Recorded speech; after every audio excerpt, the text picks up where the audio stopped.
दोस्तों welcome to money stocks. तो इस वीडियो के अंदर मल्टीपल स्टॉक्स के बारे में हम लोग बात करेंगे। तो चलिए सबसे पहले हम लोग बात कर लेते हैं टाटा मोटर्स के बारे में। तो बेसिकली टाटा मोटर्स का अगर आप आज के दिन का परफॉर्मेंस देखोगे तो 1.5% की पॉजिटिव जंप हमें टाटा मोटर्स के अंदर नजर आ चुकी है। अभी क्यों कंपनी के अंदर लगातार आपको जंप नजर आई है? पिछले 5 दिनों का परफॉर्मेंस देखोगे तो वहां भी जंप, पिछले 1 महीने का परफॉर्मेंस देखोगे तो वहां भी जंप हमें टाटा मोटर्स के अंदर नजर आ चुकी है। बहुत सारे पॉजिटिव अपडेट्स के बारे में हमने बात किया था। बहुत बार कंपनी को बहुत सारे ऑर्डर्स मिल रहे हैं, बहुत बार सारी कंपनी से कंपनी ने पार्टनरशिप किया है। ऊपर से अगर आप देखोगे इसी के चलते हमें कंपनी का जो स्टॉक का जो प्राइस है वो लगातार बूस्ट हो रहा है। और आपको मेन ये बात है कि जो कंपनी इलेक्ट्रिक व्हीकल्स के ऊपर जो फोकस कर रहा है, जो कंपनी का आने वाले फ्यूचर का जो एम है वो आने वाले फ्यूचर में ही दोस्तों फुलफिल आपको होती हुई नजर आएगा। तो अगर आपको मल्टीबैगर रिटर्न चाहिए होगा तो आपको मल्टीबैगर कंपनीज के ही अंदर निवेश करना चाहिए, आपको फंडामेंटली स्ट्रॉन्ग कंपनीज के ही अंदर निवेश करना चाहिए। जहां अगर आप टाटा मोटर्स का पिछले 1 महीने का परफॉर्मेंस देखोगे तो 11% की रैली हमें टाटा मोटर्स के अंदर नजर आ चुकी है। तो दोस्तों मैंने पहले भी आपके साथ शेयर किया था कि इंपॉर्टेंट लेवल्स हमें टाटा मोटर्स के लिए बहुत ज्यादा मायने रखता है। अब ये लेवल्स क्या था? तो ये लेवल दोस्तों आप नोट करना, 390 से लेके 390 कंपनी का एक्सट्रीमली हायर लेवल हमें सपोर्ट लेवल निकल के आ रहा था। 400 के ही आसपास कंपनी का सपोर्ट लेवल नजर आ रहा था और कंपनी का एक रजिस्टेंस वाला लेवल था ऑलमोस्ट 500 रुपीज़ के आसपास नजर आ रहा था। 590 490 के आसपास निकल के आ सकता है। उस लेवल्स को ही कंपनी ने ब्रेक आउट हमें करते हुए नजर आ चुका है। तो यहाँ फिर आपको टाटा मोटर्स के अंदर रिटेस्ट नजर आ सकता है और यही फिर से रैली आपको टाटा मोटर्स के अंदर नजर आ सकती है। और पहला जो हमें टारगेट नजर आ सकते हैं 560 रुपए का पहला टारगेट और बाद में 640 रुपए का टारगेट आपको टाटा मोटर्स के अंदर नजर आ सकता है। ये जो हमें टारगेट दिया गया था ब्रोकरेज फर्म के द्वारा ही हमें टारगेट दिया गया था। तो यहाँ अगर आप देखोगे आपको बताओगा टाटा मोटर्स के अंदर आपको 7 साल बाद डिविडेंड कंपनी दोस्तों पे करने वाले हैं। तो कितना कंपनी डिविडेंड के लिए पे करेगी वो उसी दिन आपको पता लगने वाला है। लेकिन टाटा मोटर्स का Q4 का रिजल्ट्स कब आने वाला है? 12 मई को टाटा मोटर्स का Q4 का रिजल्ट्स आने वाला है। तो जरूर चैनल को सब्सक्राइब करके रख सकते हो। कंपनी Q4 रिजल्ट के साथ साथ डिविडेंड का भी बेनिफिट शेयर होल्डर्स को देने वाली है। किस तरह से कंपनी का परफॉर्मेंस आ सकता है, जिस तरह से कंपनी के अंदर न्यूज आ रही है, जिस तरह से कंपनी के अंदर अब हमें जंप नजर आई है, उसी तरह से अगर आप देखोगे तो हमें टाटा मोटर्स का रिजल्ट में नजर आ सकता है। तो यहाँ मैं आपके साथ दिसंबर 2022 का क्वार्टर का रिजल्ट शेयर करना चाहूंगा, जहां रेवेन्यूज के अंदर जंप, इनकम के अंदर जंप, नेट प्रॉफिट मार्जिन्स के अंदर भी जंप नजर आ चुकी थी। यानी कि बेसिकली अगर आप देखोगे कंपनी ने अच्छे खासे बेसिस के ऊपर क्वार्टर के अंदर परफॉर्म किया था। इस क्वार्टर के अंदर भी अगर कंपनी अच्छा परफॉर्म करे तो डायरेक्टली 640 रुपए तक के कंपनी लेवल्स हमें शो कर सकती है। तो जरूर दोस्तों टाटा मोटर्स के अंदर buy on dip strategy apply करके लंबे समय के लिए होल्ड करना। फ्यूचर के लिए कंपनी बना हुआ है।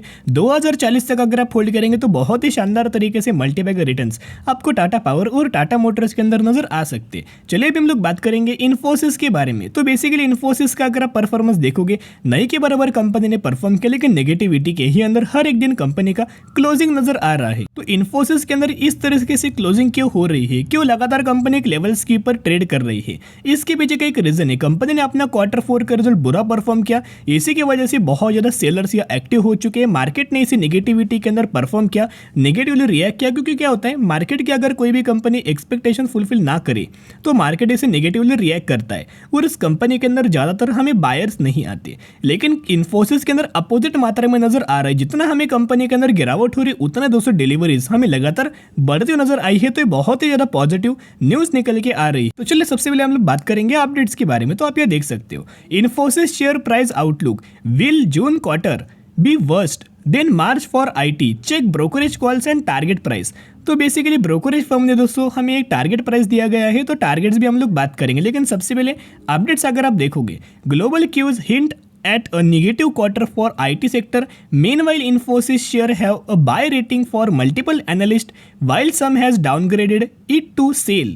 तो बेसिकली अगर आप देखोगे बहुत सारे एनालिस्ट के द्वारा बाइंग रेटिंग भी दिया गया है और बहुत कम एनालिस्ट के द्वारा हमें सेल रेटिंग भी इन्फोसिस के अंदर दिया हुआ है। तो बेसिकली इनका मानना है जब तक हमें ग्लोबली जितना भी हमें अपडेट्स आ रहे, ग्लोबली जितना भी पैनिक लेवल है वो जब तक हमें क्लियर नहीं होता, वो पैनिक लेवल जब तक खत्म नहीं होता, वो पैनिक लेवल जब तक पॉजिटिविटी के अंदर कन्वर्ट नहीं होता, तब तक इंडियन IT सेक्टर के अंदर आपको बहुत ही प्रेशर हमें नजर आ सकता है सिर्फ और सिर्फ इन्फोसिस के अंदर नहीं, इन्फोसिस हो, टीसीएस हो, विप्रो हो, जितने भी कंपनीज प्रेजेंट होंगी और जितने भी कंपनीज बैंकिंग फाइनेंशियल सर्विसेज को अपना सर्विस प्रोवाइड करती है उन्हीं कंपनी का प्रॉब्लम्स नजर आ सकता है। चलिए अभी हम बात करेंगे टारगेट्स के बारे में। तो देखिएगा ब्रोकरेज फर्म ने अच्छे खासी बेसिस के ऊपर टारगेट दिया हुआ है। इनका यह मानना है कि टारगेट प्राइस 1420 रुपए का दिया गया है और 11.7% की अपसाइड मूवमेंट्स इन्फोसिस के अंदर नजर आ सकते हैं, जो कि प्रभुदास लिलीदार की तरफ से टारगेट दिया हुआ है। सेकेंड, अगर आप रेटिंग देखोगे तो रिलायंस सिक्योरिटीज के द्वारा सेल रेटिंग दिया गया है और अगर आप टारगेट देखोगे तो 1350 रुपए का टारगेट दिया है। करंटली भी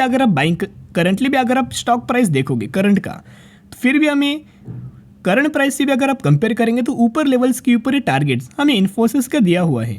नेक्स्ट बेसिकली दोस्तों अगर आप टारगेट प्राइस देखोगे तो बेसिकली इनका मानना है कि हमें इन्फोसिस के अंदर अपसाइड कितना मूवमेंट नजर आ सकता है। ऑलमोस्ट 1400 रुपए तक के लेवल्स हमें इन्फोसिस के अंदर नजर आ सकते हैं। तो एक पॉइंट दोस्तों नोट करना, जितनी भी कंपनी शॉर्ट टर्म बेसिस के ऊपर जितना भी आपको पैनिक लेवल क्रिएट करे, जितना भी आपके साथ बहुत ज़्यादा पैनिक लेवल क्रिएट कर अप्स एंड डाउन्स आपको नजर आ सकते हैं, लेकिन अगर आपको पता है कि आने वाले समय के अंदर कंपनी के अंदर जंप आने वाले हैं, आपको कंपनी के ऊपर कॉन्फिडेंस है, आपको खुद के ऊपर कॉन्फिडेंस है, आपको खुद के ऊपर पेशेंस अगर है तो ही आप कंपनी को लंबे समय के लिए होल्ड कर पाएंगे। लेकिन जिस तरह से कंपनी के अंदर करंटली, जिस तरह से आईटी सेक्टर करंटली वॉलेटिलिटी आपको नजर आई है, बहुत कम लोग होंगे जो इन्फोसिस को करंट लेवल्स के ऊपर बाइंग करेंगे। अभी बाइंग करने से पीछे एक रीजन है क्यों हमें खरीदारी करना चाहिए। अगर कंपनी बुरा होता, अगर कंपनी डूब जाने वाला होता तो क्यों म्यूचुअल फंड लगातार इन कंपनीज के अंदर बाइंग करते। बेसिकली अप्रैल 2023 का अपडेट डेटा के बारे में हम लोग बात कर रहे हैं। तो यहाँ अगर आप देखोगे 57 म्यूचुअल फंड्स की बाइंग एंड 43 म्यूचुअल फंड्स की सेलिंग नजर आ चुकी है। अगर आप बाइंग की ओर देखोगे तो huge amount of mutual funds buying के लिए करंटली इंटरेस्टेड नजर आ रहे हैं। एक्चुअल बेसिस के पर अगर आप देखोगे 2023 के अंदर, मार्च क्वार्टर 2023 के अंदर अगर आप म्यूचुअल फंड्स की खरीदारी देखोगे तो 1,81,24,000 इतना ह्यूज अमाउंट ऑफ खरीदारी हमें मार्च 2023 के अंदर नजर आ चुका है। अभी देखिएगा बेसिकली पहले भी कंपनी के अंदर बहुत बार गिरावट हो चुके हैं, चार्ट मैंने बहुत बार आपके साथ शेयर कर चुका हूँ। ये अगर आप दोस्तों बेसिकली गिरावट देखोगे तो ऑलमोस्ट 2008 में जो रिसेशन था उस समय ऑलमोस्ट हमें इन्फोसिस 60% की गिरावट के अंदर नजर आई थी। लेकिन 60% की गिरावट के बाद जो कंपनी ने 1.5 से 2 सालों में ही ऑलमोस्ट हमें 250% का रिटर्न शेयर होल्डर्स को प्रोवाइड किया हुआ है। फिर अगर आप 2020 के अंदर कंपेयर करेंगे तो 30 पॉइंट्स की करेक्शन नजर आई थी इन्फोसिस के अंदर। लेकिन अगर जो लोगों ने गिरावट के अंदर बाइंग किया होगा उन्हीं लोगों को इतना ह्यूज अमाउंट ऑफ रिटर्न मिल चुका होगा। ऑलमोस्ट कंपनी ने 300% तक के लेवल्स, 300% तक के रिटर्न शेयर होल्डर्स को सिर्फ और सिर्फ 1 सालों में ही हमें प्रोवाइड किया है। तो कंपनी बुरी नहीं है, कंपनी बर्बाद होने वाली में से नहीं है। जितना ग्लोबली पैनिक लेवल है इसी की वजह से कंपनी प्रेशर के अंदर नजर आई है। जब पूरा जो पैनिक लेवल है वो खत्म हो जाएगा, मार्केट के अंदर भी शानदार तरीके से रैली आएगी, तेजी आएगी। उस समय अगर आप देखोगे जितने भी फंडामेंटली स्ट्रॉन्ग कंपनीज होंगे हर एक कंपनी के अंदर सबसे ज्यादा आपको तेजी नजर आएगी।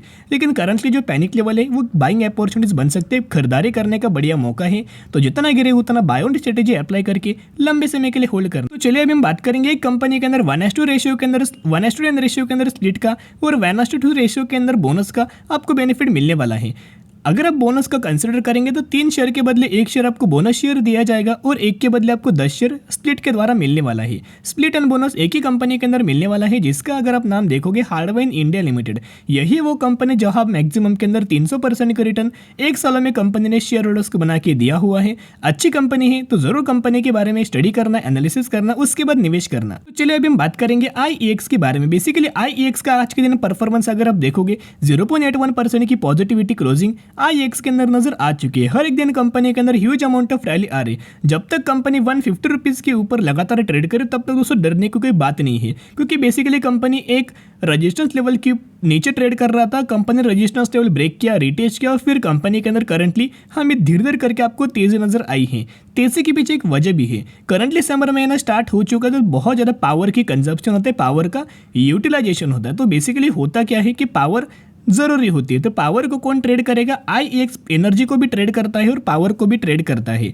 तो अगर पावर की डिमांड बढ़ेगी तो IEX ज़्यादा से ज़्यादा पावर ट्रेड करेगा। जितना ज़्यादा कंपनी पावर ट्रेड करेगा वॉल्यूम्स के अंदर, उतना ही कंपनी के अंदर रेवेन्यूज के अंदर, नेट प्रॉफिट्स के अंदर भी शानदार तरीके से जंप नजर आ जाएगी। इसी की वजह से हमें 17 घंटे पहले एनालिस्ट के द्वारा टारगेट दिया हुआ है 178 रुपीज़ का, जो कि 1 से 2 महीने के अंदर अचीव हो सकता है, ऐसे इनका मानना निकल के आ रहा है। क्या आपको निवेश करना चाहिए? करंटली वेट एंड वॉच करना। जब तक कंपनी का Q4 का रिजल्ट आप ना देखें तब तक निवेश मत करना। सबसे पहले कंपनी का Q4 का रिजल्ट देखना, उसके बाद निवेश करना। ये गिरावट जो आपको नजर आई है वो रिजल्ट्स के द्वारा गिरावट नजर आई है। कंपनी का परफॉर्मेंस बहुत ही बुरा नजर आ रहा था, इसकी वजह से गिरावट नजर आ चुकी थी। अगर Q4 रिजल्ट कंपनी ने अच्छा परफॉर्म किया तो फिर से रिवर्सल IEX के अंदर 100% नजर आ सकता है। तब तक के लिए वेट एंड वॉच कर सकते हो। चलिए आज के लिए इतने। अगर वीडियो पसंद है जरूर वीडियो को लाइक और चैनल को सब्सक्राइब कर सकते हो। फिर मिलेंगे, बाय।